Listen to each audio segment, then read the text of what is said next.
Hey guys, it's Dr. Nelson, and today we are going to cover some thoracic mobility. So there's a couple different things that we look at. One is just pure extension of the T-spine. So can we extend back through that mid-back? The other is looking at rotation. So when we're talking about thoracic spine, that's the area between our neck and low back. It's an area that we often overlook and don't work on, but it has a lot to do with how much the rest of the spine moves. So the first thing that I'm going to do is work on extension of the thoracic spine.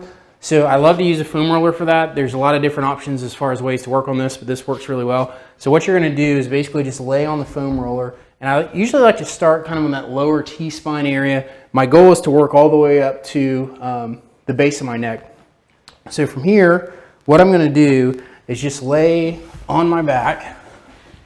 And something that I see a lot is that a lot of times when we're doing this, we tend to really want to overarch in our low back. So the goal is to try to keep your low back as still as possible and really use the foam roller almost like it's a rolling pin is an analogy I use. So it's kind of like dough. I'm just folding over top of that. So I'm trying to keep this as neutral as I can and exaggerating that extension over my T-spine. I'll spend about 30 seconds in each spot really working on extending through and getting motion through. Again, if I'm jamming a lot through my back, I'm working more on my low back than I am in my T-spine. And I'll follow that all the way up to kind of the base through here. After I do that, another movement that I really like is the CatCow. Same kind of idea. So as I'm working, a couple different ways to do that, but I really like to work trying to go segment by segment and moving all the way from kind of the top of that T-spine and imagining almost like there's a string right in the middle of my back and it's pulling me up to the ceiling. So I'm trying to feel each segment extend or flex forward. And then once I get to the top of that, I'm actually going to go the opposite. So I'm really trying to work on extending just my thoracic spine as I'm doing this. It's a little different than what you usually see. So again, we're pulling up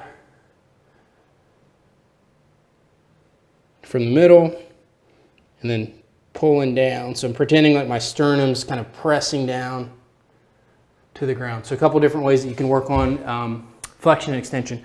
Another thing that we see a ton is that rotation. This has a lot for any rotational sport, golf, baseball, tennis, anything where we turn. Oftentimes you'll see one side that works really well, but the opposite side can be at a deficit. So there's a couple different ways to work on that as well. One really simple, easy way is if I'm laying on my side and I can take the roller and basically just stack it between my legs. I'll take my arm and put behind my back, and I'm just working on rotating that shoulder blade to the floor. So not just my shoulder where I'm just extending my shoulder back, but I'm trying to really rotate through my thoracic spine. If I want to get a little bit more shoulder stretch, I can just straighten my arm out. I'm kind of doing the same idea, same thing where we're coming over and back. This one's more of like a mobilization, so you don't really have to hold this one. It's more about trying to get as far as you can go and extending. The roller between your legs keeps you honest, so if you start to feel your leg lift or you start to feel your whole body turn, we really want to isolate that thoracic spine. And then one more that I'll do is if I'm actively kind of in that quadruped position, I'm going to take an arm behind my back and then work on actively rotating. So you can try that on both sides, right and left. Again, oftentimes we'll see one side with a deficit, so your left side might be a little bit better than your right side, but this is a good way to assess that as well. So that's T-spine mobility, and I hope that helps.